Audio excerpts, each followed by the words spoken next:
saudara Nabi Muhammad. Takbir.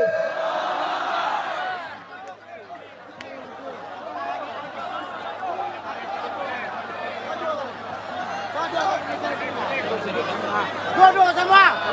Siaraki. Tujuh. Lagi angkat tujuh. Siaraki. Salah kau tujuh. Siaraki. Siaraki. Tolong tekan. Sallu ala Nabi Muhammad.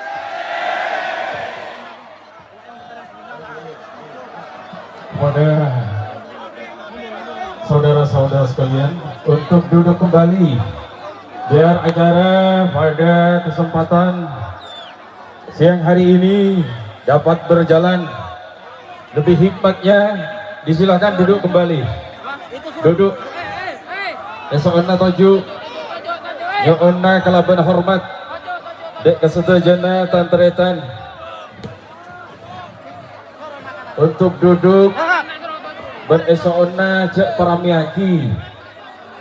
Esokna cek paramiaki. Tak langkong kak ditohibawan dari tuan rumah sarang jajaran panitia pelaksana dalam acara pengajian ini.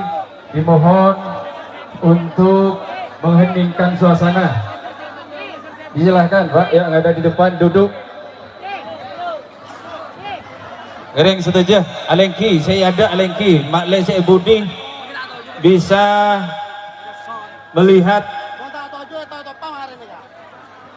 kepada Habib yang sangat kita cintai ini. Maka untuk Anda semua yang berada di depan dimohon untuk duduk, disilahkan.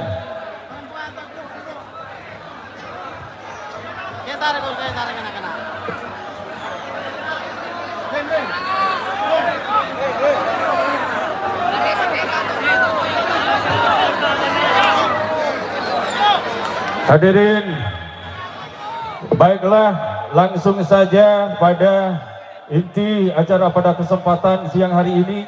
Pada acara ini mau'idhah hasanah akan disampaikan oleh beliau Habibana Habib Bahar bin Smith. Kepada beliau waktu kami haturkan.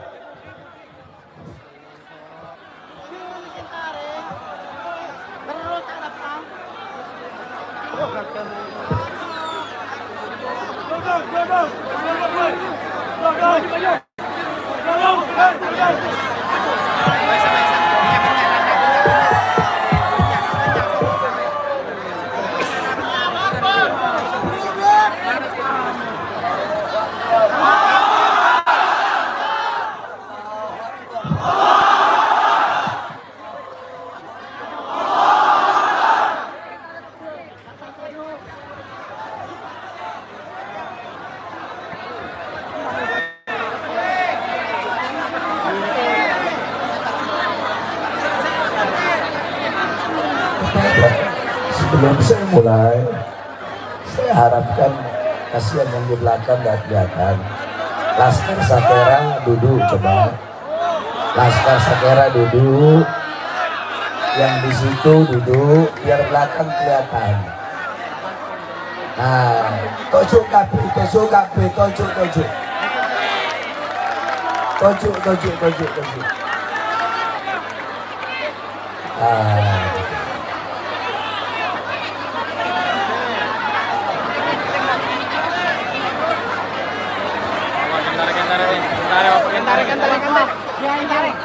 Kira Gali Salim tolong dikawal.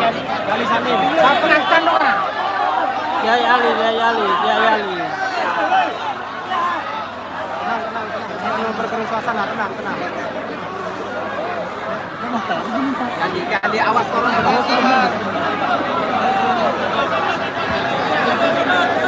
Kiai, ingat Kiai.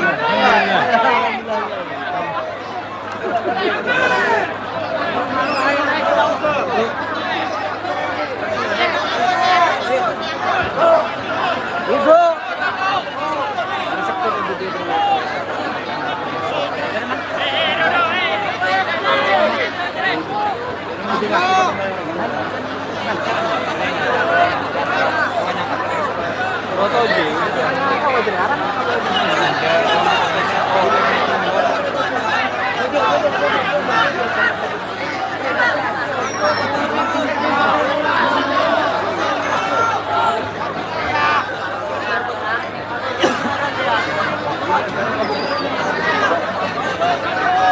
Ini agak ke belakang, agak ke belakang, agak ke belakang. Saudara-saudara,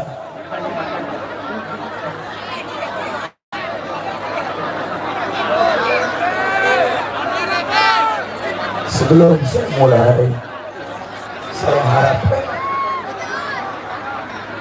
tolong jamaah jangan ada yang ribut. Ini sebentar lagi asar, jadi saya nggak bakal lama. Dan saya 2 hari belum tidur. Kemarin saya di Madura itu 1 hari itu ceramah 4 tempat. Ini yang terakhir. Dari sini nanti saya pulang ke Jakarta.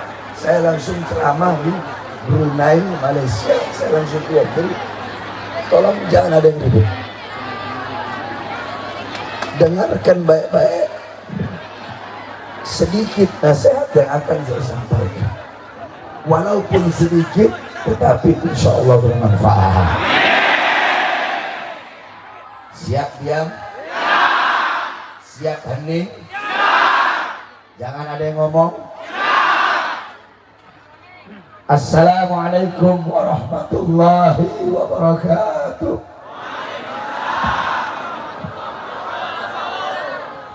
Alhamdulillah. Alhamdulillah al-qawi sultanuh al-wadih al-burhanuh al-mabsut fil wujud karamuhu wa ihsanuh. Allahumma salli wa sallim wa barik wa karrim wa azzim ala nuril anwar wa sirril asrar wa tiryakil akhyar wa miftah babil yasar Sayyidina wa maulana Muhammad al-Mukhtar wa alihi al-abhar wa ashabihi al-akhyar adada ni'amillahi wa ifdalih, amma ba'd. Yang saya cintai, yang saya muliakan, para alim ulama, para habaib, para kiai, para ustadz, para tokoh masyarakat, segenap aparat pemerintah, wabil khusus sahibul bait, sahibul hajat, keluarga besar almarhum Bapak Muari, khususnya Cak Gani. Jadi salah satu sebab saya bisa hadir ke Madura ini sebab beliau.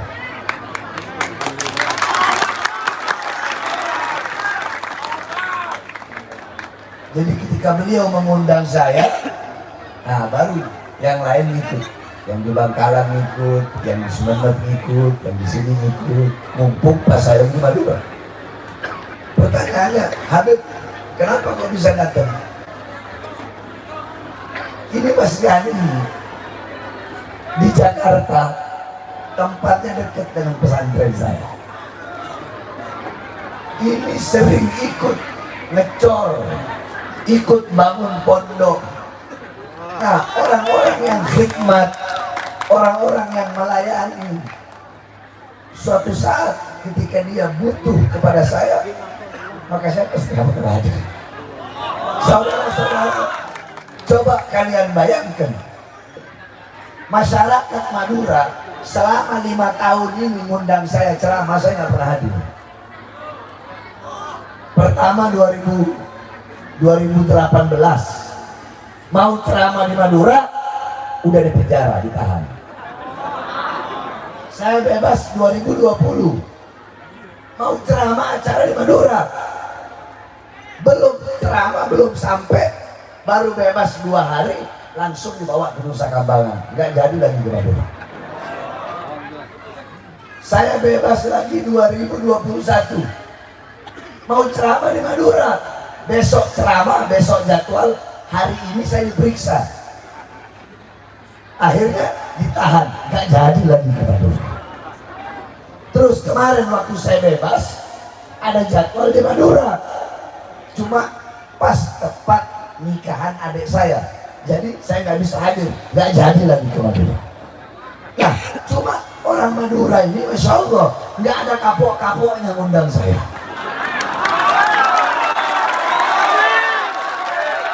Walaupun selama 5 tahun saya nggak pernah hadir, tetap semangatnya nggak hilang, tetap semangat. Nah, karena semangat kalian yang kuat, tekad kalian yang bulat, kalian tidak putus harapan, tidak patah harapan untuk mengundang saya. Itulah sebab sore ini saya ada di hadapan kalian, saudara-saudara. Tapi masih mending, cuma 5 tahun. Ada yang 11 tahun mengundang saya ceramah, setiap tahun saya nggak bisa hadir. Jadi saya tidak lama-lama. Pertama, yang saya ingin menjelaskan adalah ini kan bulan Syawal ya. Jadi saya ingin menjelaskan tentang Syawal. Yang kedua, saya menjelaskan tentang hak. Nah, saudara-saudara, perhatikan, anggap aja ini kita ngaji, ya, anggap nggak ceramah, anggap lagi nggak. Bulan Syawal menurut Al-Imam Ibn Mandur di dalam kitab Lisanul Arab, Al-Imam Abu Hayyan, Al-Imam Ibn Asad, beliau mengatakan bahwasanya Syawal itu diambil dari kata syalat an-naqatu bidhanabiha. Ayo semua ikuti saya. Asyawal, asyawal. Bulan Syawal itu diambil dari kata syalat an-naqatu bidhanabiha. Onta betina mengangkat ekornya. Itu menurut Al-Imam Ibn Mandur. Lihat kitab Lisanul Arab. Saya setiap mau bawa sesuatu itu pasti ada marojik, pasti ada referensinya. Jadi nggak sembarangan. Kita orang kan santri. Saya bukan ulama, bukan. Saya santri, masih santri. Walaupun mondoknya dulu saya 18 tahun, tetap saya masih santri sampai situ. Nah, saudara-saudara, makanya orang Arab jahiliyah mereka tidak mau menikahkan anak-anak perempuan mereka di bulan Syawal.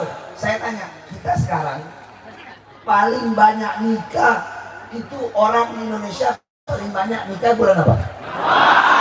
Bulan apa? Tahu nggak kenapa? Makanya ngaji kita ini.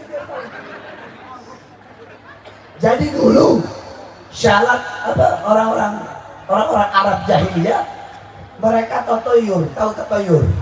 Tatoyur itu menganggap merasa sial karena sesuatu. Jadi ketika mereka lihat onta betina ngangkat ekor, itu kan sebagai tanda nggak mau kawin. Jadi kalau bulan Syawal, kalau ada onta jantan menghampiri onta betina mau kawin, ya, itu onta betina ngangkat ekor sebagai tanda, sebagai isyarat, sebagai petunjuk nggak mau kawin. Nah, perkara itulah yang menjadi adat istiadat mereka dulu, orang Arab jahiliyah nggak mau nikahin anak-anak perempuannya di bulan Syawal. Kenapa? Takut sial, takut nanti kalau orang bilang dia pamali begitu. Makanya tatoyur itu dari kata toyur, burung. La toir kata Rasulullah, tidak ada burung itu bisa membawa sial. Kalau kita kan kadang, oh kalau ada burung yang bunyi apa, buk buk buk, oh ada yang mau mati, biasanya kan begitu kan? Nah, itu tatoyur itu. Nah itu orang Arab jahiliyah begitu. Makanya mereka tidak mau menikahkan anak-anaknya di bulan Syawal. Takut apa? Takut nanti rumah tangganya sial, nanti rumah tangganya hancur, berantakan, nggak bahagia. Akan tetapi perkara-perkara tersebut dibantah oleh Rasulullah. Adat istiadat tersebut diberhentikan oleh Rasulullah dengan apa? Dengan menikahi Sayyidatuna Aisyah di bulan Syawal. Berarti kenapa banyak orang Indonesia menikah di bulan Syawal? Karena nikah di bulan Syawal hukumnya kok bisa? Karena Rasulullah menikah dengan Sayyidatuna Aisyah itu di bulan Syawal untuk mematahkan tatayurnya orang-orang Arab jahiliyah. Paham? Paham? Itu satu. Yang kedua, Syawal ini kan suasana lebaran, betul? Kita ini kan masih lebaran, ini berapa? 14 Syawal ya? Ya sampai 15, 16 lah itu masih suasana lebaran, betul? Nah, kita biasanya kalau lebaran itu kan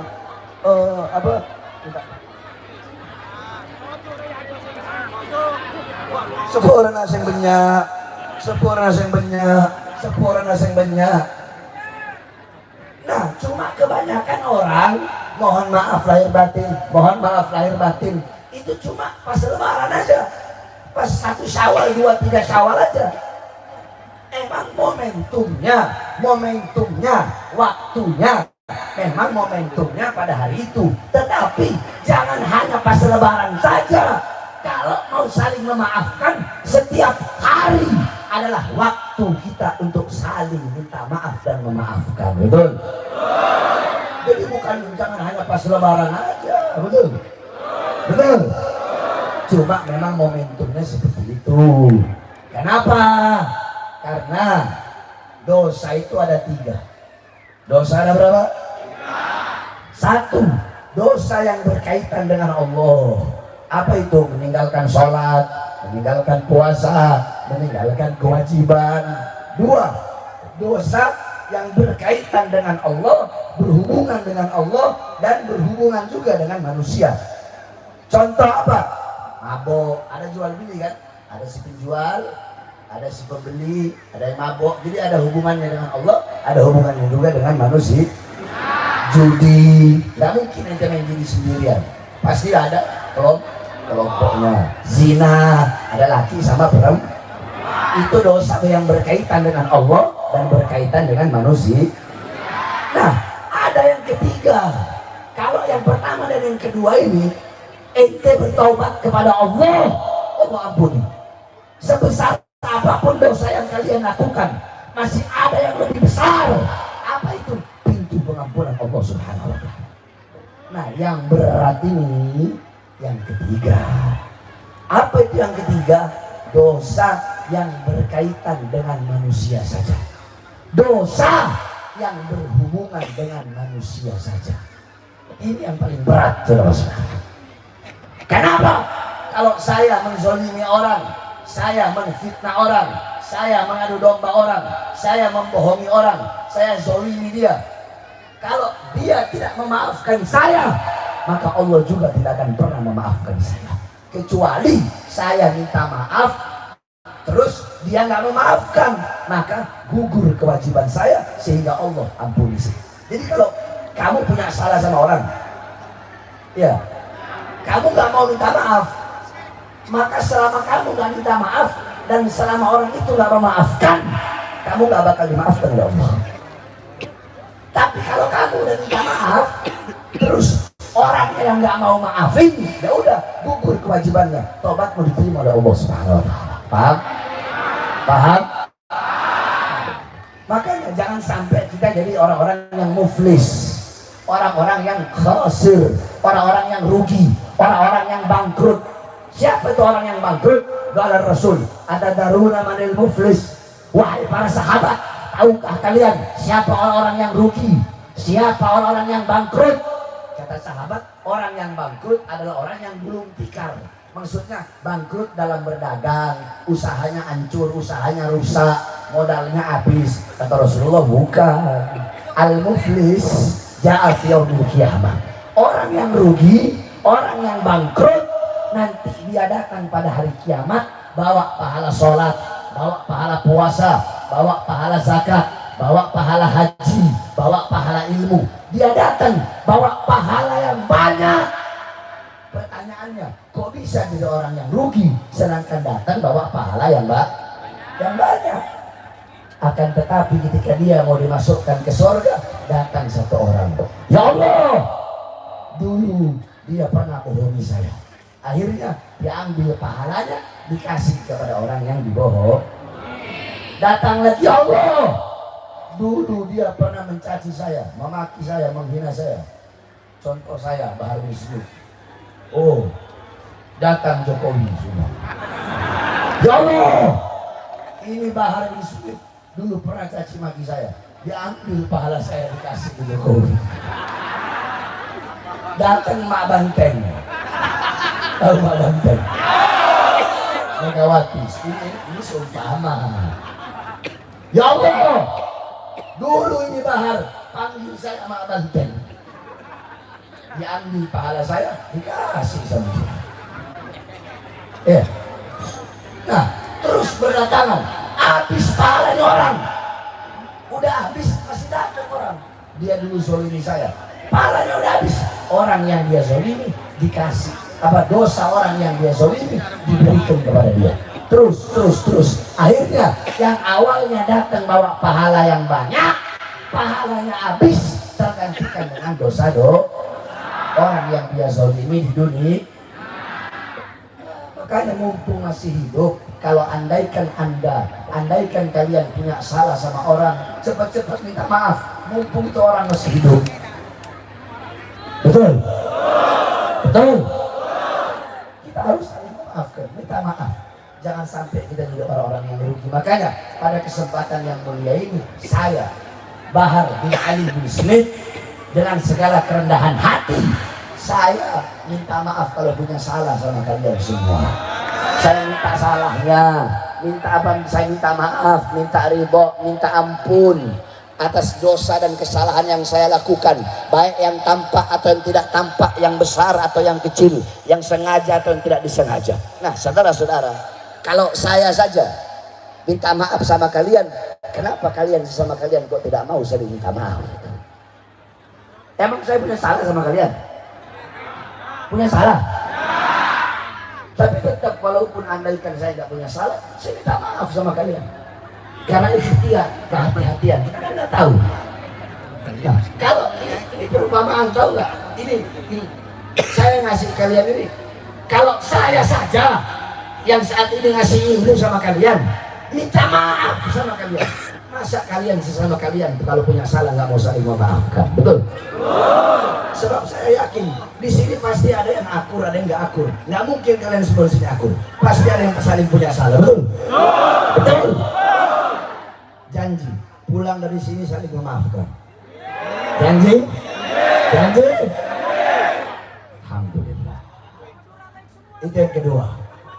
Ya. Yang ketiga, Lebaran itu kan kita minal aidin wal faizin, ya. Faizin, yakni orang-orang yang menang.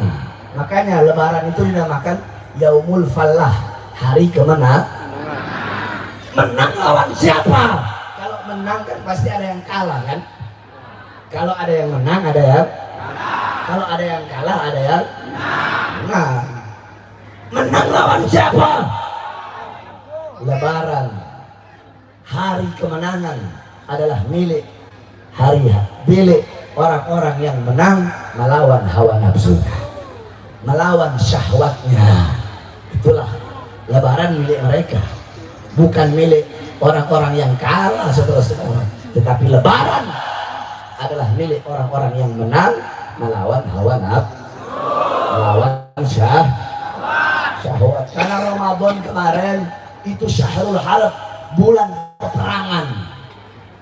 Perang lawan siapa? Perang lawan musuh yang paling besar, musuh yang paling bejat, musuh yang paling jahat, musuh yang paling biadab. Apa itu? Hawa nafsu. Apa itu? Syahwat. Tuba liman kana agluhu amira wa hawahu asira, fawailun liman kana agluhu asira wa hawahu amira. Sungguh beruntung, sungguh berbahagia bagi orang-orang yang akalnya menjadi raja sedangkan nafsunya menjadi budak, dan sungguh celaka bagi orang-orang yang akalnya menjadi budak dan nafsunya menjadi raja. Saudara-saudara, ada 3 makhluk. Yang pertama malaikat. Malaikat itu Allah ciptakan bagi mereka akal, tapi tidak Allah ciptakan nafsu. Jadi malaikat punya akal, nggak punya nafsu. Ayo semuanya, malaikat punya akal, tidak punya nafsu. malaikat nggak pernah maksiat, nggak pernah berbuat dosa, nggak pernah membantah, nggak pernah melawan Allah. Kenapa? Karena tidak punya nafsu. Yang kedua bahaya binatang.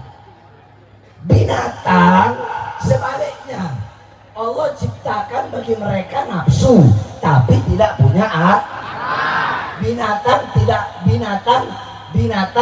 punya yang keras punya tidak punya. Makanya di sini kan banyak orang Madura piara sapi.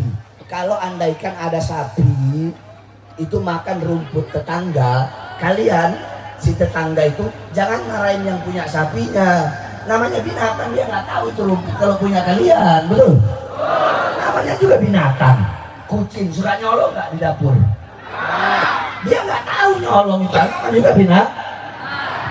Otak punya, akal nggak bu? Nggak punya. Saya tanya, binatang di akhirat bakal ditanya nggak sama Allah? Bakal diminta pertanggungjawaban nggak? Bakal hitung-hitungan nggak? Bakal ngalamin padang mahsyar nggak? Bakal dihisab nggak? Bakal ada hari pertimbangan nggak? Bakal melewati jembatan Shiratal Mustaqim nggak? Kenapa? Karena mereka binatang.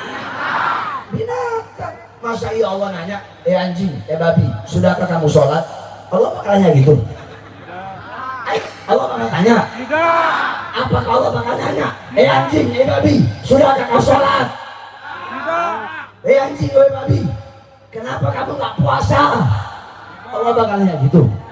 Anjing, babi, kenapa kamu menyusahkan kamu punya rakyat? Allah bakal nanya gitu. Anjing, babi, kenapa kamu kasih janji-janji palsu sama rakyat? Allah bakal nanya gitu. Anjing, babi, kenapa kamu susahkan rakyat, menderitakan rakyat? Allah bakal nanya gitu. Anjing, babi, kenapa kau maling uang rakyat? Allah bakal nanya gitu. Anjing, babi, kenapa kau jual aset-aset negara, aset-aset rakyat untuk kepentingan politikmu? Ayo, Allah bakal tanya gitu. Anjing, babi, kenapa kalian pakai sorban tapi menjual ayat-ayatku dengan harga yang murah demi kepentingan perut kalian? Allah bakal tanya gitu. Anjing, babi, kenapa kalian pakai imamah, pakai sorban, pakai rida, tetapi ayat-ayatku, hadis-hadis kekasihku kalian jadikan dalil untuk membenarkan yang salah dan menyalahkan yang benar. Yang hak kalian bilang batil, yang batil kalian bilang hak. Allah bakal tanya gitu. Anjing, babi, kenapa kalau ceramah kamu pasang tarif? Allah bakal tanya gitu. Kenapa kok enggak? Karena binatang. Nah ini nanti kalau ada yang tersinggung berarti anjing sama babi. Lah iya kan? Saya ini lagi ngomongin anjing sama babi, binatang. Nggak bakal bisa. Andaikan ada yang bilang, apa tuh Habib Bahar kok ngomong begitu? Berarti dia siapa? Binatang? Ya berarti ngerasa dong. Betul? Berarti ngerasa. Kan tadi saya bilang, apakah Allah bakal tanya, anjing, babi, kenapa kau rampok uang rakyat? Kalau ada pejabat tiba-tiba bilang, hai Bahar kok ngomong begitu sih? Berarti dia benar-benar rampok uang rakyat. Ngerasa kalau dia anjing babi. Betul? Betul? Itu awaluhu turab wa akhiruhu turab. Awalnya tanah kembali kepada tanah. Sorga enggak, neraka juga. Kecuali ada satu pendapat bahwasanya Kitmir, anjing Ashabul Kahfi, dialah binatang yang masuk sorga. Tapi di sorga Allah rubah wujudnya menjadi seekor domba. Itu pendapat ulama. Nah kita manusia Allah ciptakan sempurna. Yang tidak dimiliki oleh malaikat kita punya. Apa itu? Kurang keras. Apa itu?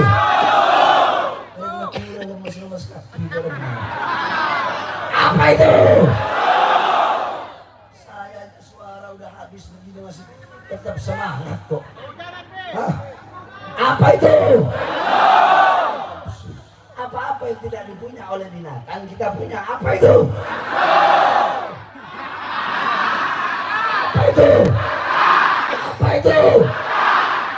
Terus intinya apa deh? Intinya apa? Perhatikan, ini intinya. Intinya barang siapa? Perhatikan baik-baik. Ini intinya ini. Intinya barang siapa yang akalnya menundukkan nafsunya, akalnya menguasai nafsunya, akalnya memperbudak nafsunya, berarti kedudukan ini orang lebih tinggi dari malaikat. Sebaliknya, barang siapa yang nafsunya memperbudak akalnya, nafsunya menguasai akalnya, nafsunya menjadi raja dan akalnya menjadi budak, sehingga nafsunya mendorong dia atau untuk perbuatan-perbuatan dosa, maka kedudukan ini orang lebih rendah daripada binatang. Nyolong wajar nggak? Wajar nggak? Dosa nggak? Kalau manusia dosa nggak? Dosa nggak? Dosa. Ada kucing, dia ngambil makanan kucing lainnya, dosa nggak? Binatang. Ada pejabat nyolong uang rakyat, dosa nggak? Khianat nggak? Bangsat nggak? Pintar. Paham? Paham? Itu yang pertama, bulan Syawal. Yang kedua, udah 3:30 udah ya? Udah. 3:30. Nah, coba saya mau tanya sama warga Pamekasan. Tahu uruf tahu uruf nggak? Uruf itu uruf itu adat istiadat kebiasaan yang baik berupa gauliyah, berupa penyebutan. Sering dengar nggak sebutan Habib? Sering dengar nggak? Coba duduk aja. Oh ya duduk. Tenang, nah ini saya nggak sukanya begitu nih. Yang ada saya pulang lagi. Udah diam. Saya mau tanya orang Pamekasan, jawab. Sering dengar sebutan Habib? Yang kalian tahu Habib itu apa? Hah? Siapa? Surya? Surya itu apa? Oke. Bapak kalian tahu itu enggak? Kakek kalian tahu itu enggak? Berarti orang Madura itu terus ya, dari zaman ini sampai bapaknya, sampai kakeknya, sampai terus tahu kalau Habib itu adalah cucu Habib. Berarti itu udah menjadi uruf. Menjadi uruf. Yani al-adah muhakkamah. Adat istiadat suatu kebiasaan itu bisa menjadi suatu landasan hukum. Contoh di Al-Quran, Allah terangkan nggak kalau zakat fitrah harus pakai beras? Enggak kan? Enggak kan? Berarti zakat fitrah itu menurut uruf, menurut adat istiadat masing-masing tempat. Indonesia makanan pokoknya apa? Makanya kita zakat fitrah pakai beras. Itulah yang dinamakan al-adah muhakkamah. Sebab kemarin ada satu ustadz bilang, seseorang kalau dipanggil Habib itu hukumnya haram. Jikalau dia dipanggil Habib bisa menyebabkan dia menjadi sombong, maka hukumnya haram. Terus saya tanya, kalau orang dipanggil ustadz, dipanggil kiai, dipanggil syekh, dipanggil abuya, menyebabkan dia sombong, haram apa enggak? Haram apa enggak? Kenapa kok yang disebut cuma Habib? Benci sama Habib. Benci sama Habib. Orang Pamekasan saya tanya, cinta sama Habib apa enggak? Cinta apa enggak? Tapi ada kiai yang bilang habaib di Indonesia itu belum terbukti. Percaya apa enggak? Percaya apa enggak? Percaya apa enggak? Yang ngomong kiai. Kiai yang ngomong. Enggak percaya? Berarti percayanya ada dong Habib. Ada. Tapi dia bilang Sayyidina Alwi bin Ubaidillah itu terputus. Ahmad Al-Muhajir nggak punya anak yang bernama Ubaidillah. Dia bilang seperti itu. Dan selama 500 tahun nama Abdullah atau tasghirnya Ubaidillah itu tidak pernah tercatat, nggak ada namanya. Percaya apa enggak? Percaya sama dia? Percaya sama dia? Orang Madura percaya apa enggak adanya habaib? Percaya. Percaya enggak? Baik, saya mau tanya. Pendiri NU siapa? Hadratus Syekh Kiai Haji Hasyim Asy'ari.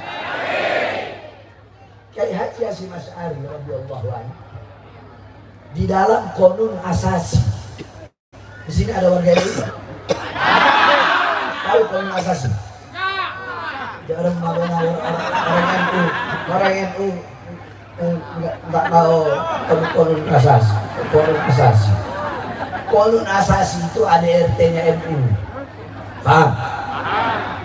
Di situ Kiai Haji Hasyim Asy'ari meletakkan syair Al-Habib Ahmad As-Segaf yang ngarang kitab Fathul Garib.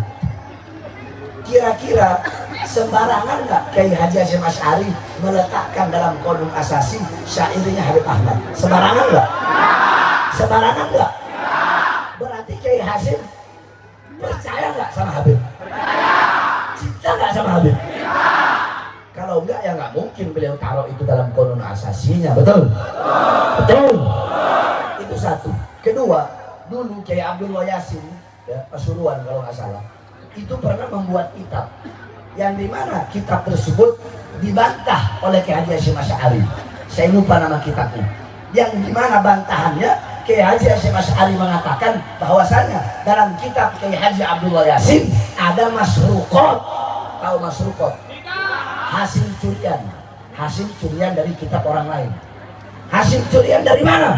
Dari kitabnya Habib Abdullah bin Ali Al-Haddad. Loh, dari mana? Kok Kiai Haji Hasyim Asy'ari tahu itu hasil curian dari kitab Habib Abdullah bin Al-Haddad? Berarti Kiai Hasyim membaca kitab Habib Abdullah bin Ali Al-Haddad.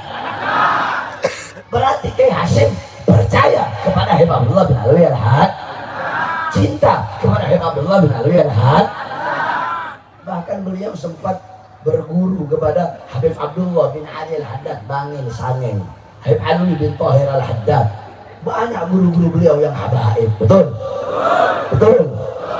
Itu satu. Kedua, Kiai Khalil Bangkalan.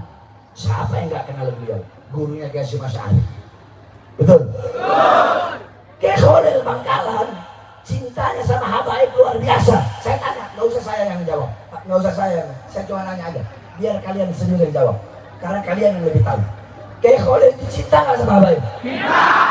Cinta nggak? Cinta nggak?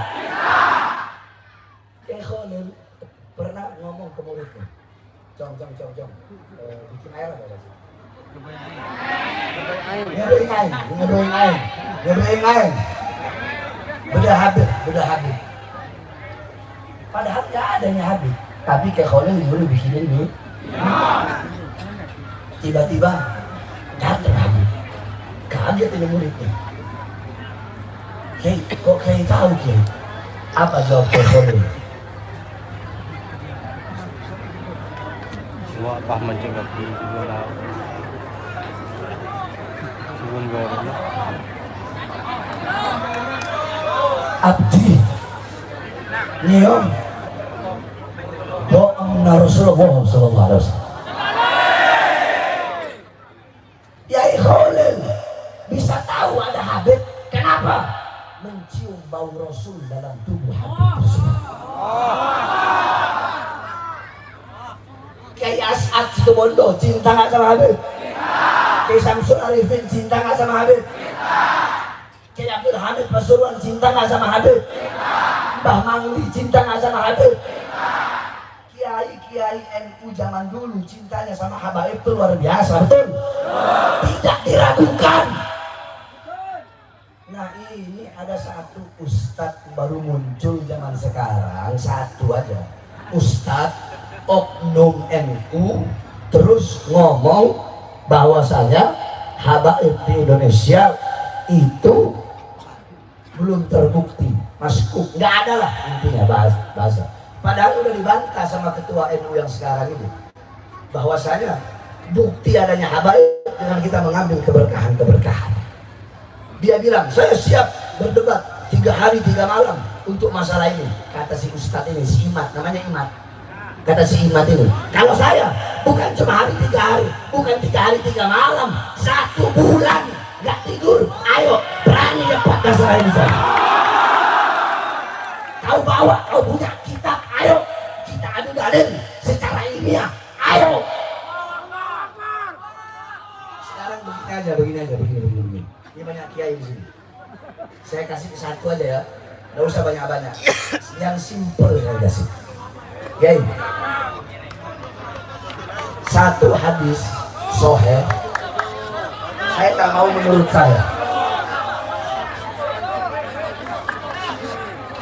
Satu hadis sahih menurut para kiai-kiai di Pamekasan ini, menurut antum satu hadis sahih bisa mematahkan qaul ra'i ijtihadnya ulama enggak? Bukan bisa lagi, sangat bisa. Betul? Udah sahih, mutawatir lagi.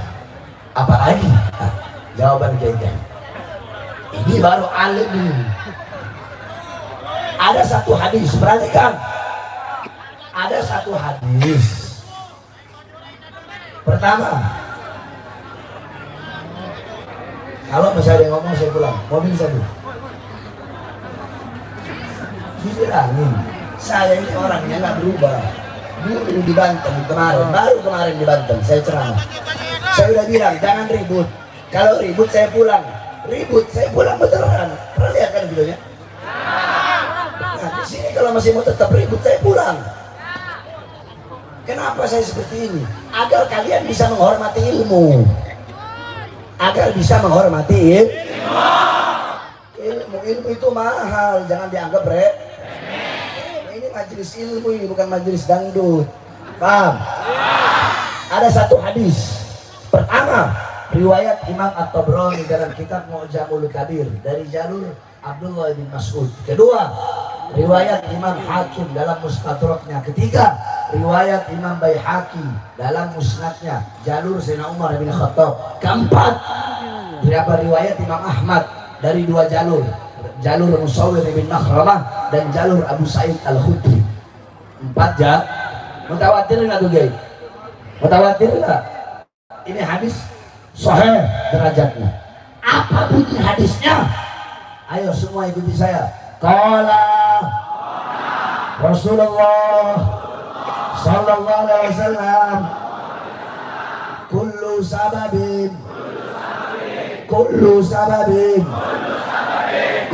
sababin wa nasabin munqati'un yaumal qiyamati illa sababi wa nasabi. Rasulullah sallallahu alaihi wasallam bersabda, semua sebab hubungan, keturunan, kekerabatan akan terputus pada hari kiamat nanti, kecuali sebabku, hubunganku, kekerabatanku, dan keturunanku. Sebenarnya satu hadis ini saja cukup untuk membantah semua pernyataan yang berkata habaib itu nggak ada. Loh, kok bisa, Beb? Oke lah. Kalau saya nanti ngomong ahlul bait, kalau saya ngomong ahlul bait, nanti ada orang lagi bilang, loh, ahlul bait itu kan ahlul kisah. Oke lah, ambil pendapat yang paling muktamad, ya, ahlul bait ahlul kisah. Siapa ahlul kisah? Imam Ali, Imam Hasan, Imam Husain, Sayyidah Fatimah, Rasulullah SAW yang diselimuti oleh Jibril. Nah, di situ lafaz hadis itu adalah nasab. Lafaznya nasab. Kamu buka kitab Mu'jamul Ma'anil Arabi. Apa itu nasab? Ansal. Nasab itu berarti ansal atau gorobah, ya, atau arik. Apa itu artinya kayak kalau bukan keturunan? Iya kan? Baik keturunan naik ke atas atau keturunan naik ke bawah. Sebenarnya satu hadis ini saja sudah bisa membantah semua. Kalau ada yang ngomong pendapat ulama habaib itu tidak ada, paham? Saya kalau menjelaskan masalah ini sampai besok malam lagi kita bahas masalah ini nggak bakal selesai. Intinya saya udah jelaskan tadi. Nah, sekarang saya mau tanya, jawab yang keras, sepakat? Jawab yang keras, sepakat? Mau percaya sama kayak Haji Hasyim Asy'ari atau percaya sama Imam? Mau percaya sama siapa? Mau percaya Syekhona Khalil Bangkalan atau Imam? Mau percaya sama Kiai As'ad? Mau percaya Kiai As'ad atau Imam? Mau percaya Kiai Syamsul Arifin atau Imam? Mau percaya sama Kiai Abdul Hamid atau sama Imam? Gitu aja cukup udah, nggak perlu pakai dalil lagi. Capek saya kalau harus ngeluarin dalil. Betul? Betul. Ini ada upaya untuk menggembangkan kiai sama padahal udah berjalan adat istiadat kebiasaan. Habib berguru sama kiai. Saya punya guru yang kiai itu banyak. Kiai Hasyim Pasuruan saya punya guru. Kiai Hasyim, Kiai Salahuddin, kemudian Kiai Hasan Basri. Banyak saya punya guru yang kiai. Nah, kiai ini berguru sama Habib. Nanti yang Habib berguru lagi sama kiai. Itu yang menjadi adat istiadat. Sehingga kalau mereka mau bikin hancur umat, saya tanya, iblis tugasnya itu menghilangkan iman dari hati orang yang beriman. Itu tugas iblis. Nah, sekarang mulai muncul iblis-iblis bersorban yang ingin menghilangkan dari keyakinan hati umat, apalagi orang awam. Dia mau hilangkan keyakinan bahwasanya habaib di Indonesia itu tidak ada. Kira-kira mau percaya yang mana? Mau percaya kiai-kiai terdahulu yang jelas keilmuannya yang luar biasa, atau beberapa oknum saja ini? Mau percaya sama siapa?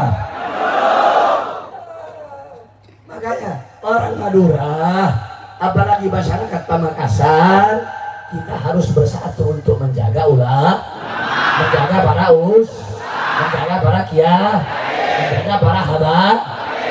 Saya dengar kemarin ada orang caro-caroan, bunuh-bunuhan hanya gara-gara kepala desa, betul? Betul. Kalau kalian rela mati demi kepala desa, rela mengorbankan nyawa, menumpahkan darah demi urusan politik, kenapa kalian tidak rela mengorbankan nyawa demi membela Ustadz Kiai dan para habaib? Maka saya sampaikan, wahai masyarakat Madura, wahai suku Madura, khususnya masyarakat Pamekasan, dalam tubuh kalian sebagai orang Madura mengalir darah keberanian. Maka darah keberanian itu jadikan untuk membela agama Allah, membela bangsa, negara, sampai titik darah penghabisan. Allahu Akbar, Allahu Akbar, Allahu Akbar. Ini si Imat ini dulu ceramahnya, habaib itu adalah cucu Nabi Muhammad. Kita harus cinta sama habaib.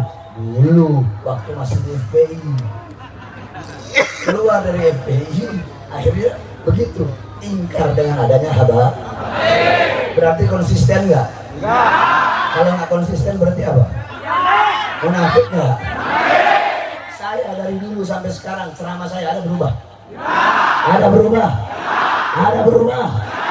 Saya berkali-kali di penjara sampai dibawa ke Nusa Kambangan. Kenapa?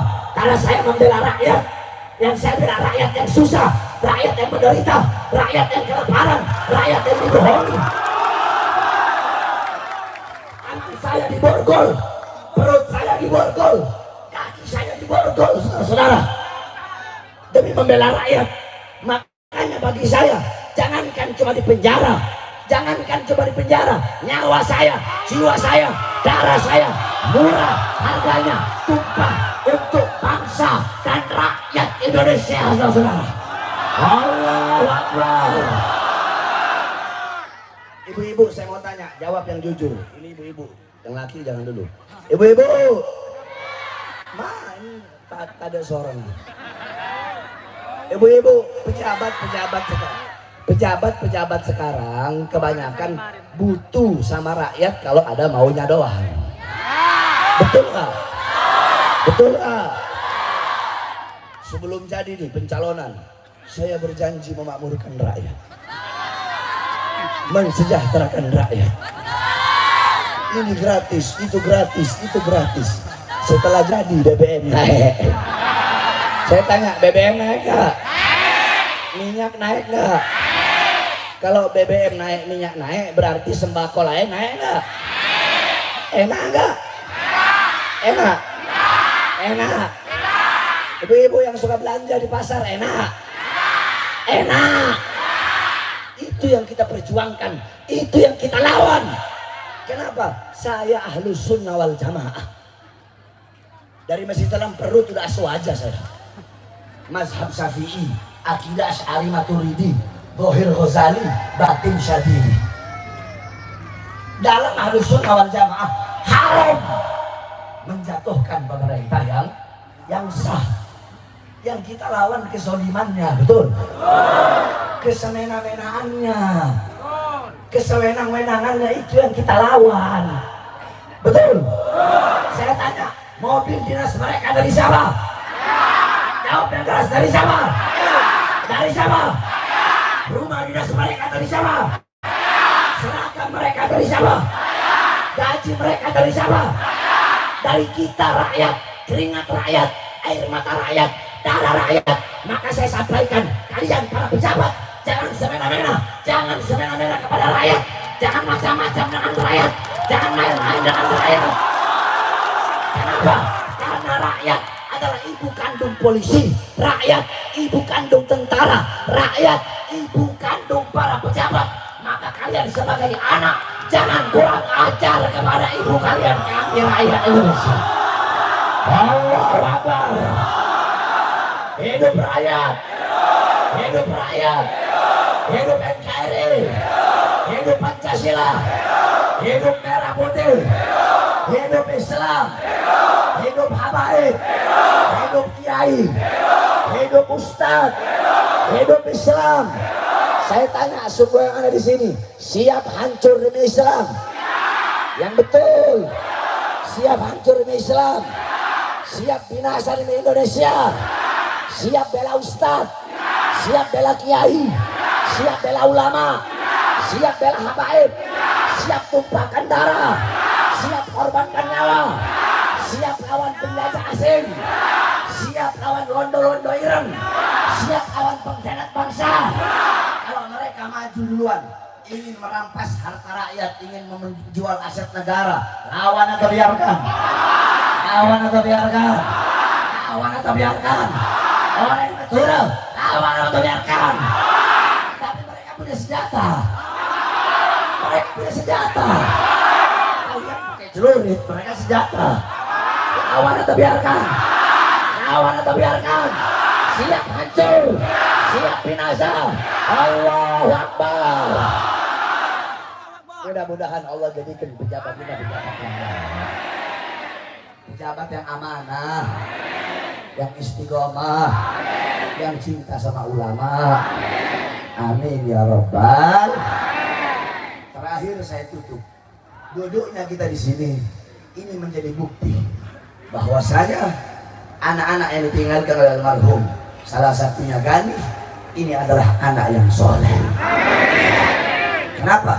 Karena dialah yang menjadi perantara bagi kita hadir di sini, mendoakan orang tuanya sehingga kalian mendapatkan manfaat dari doa juga itu dan mendapatkan manfaat dari ilmu. Nah, kita doakan anak-anak yang ditinggalkan oleh almarhum. Berapa saudara?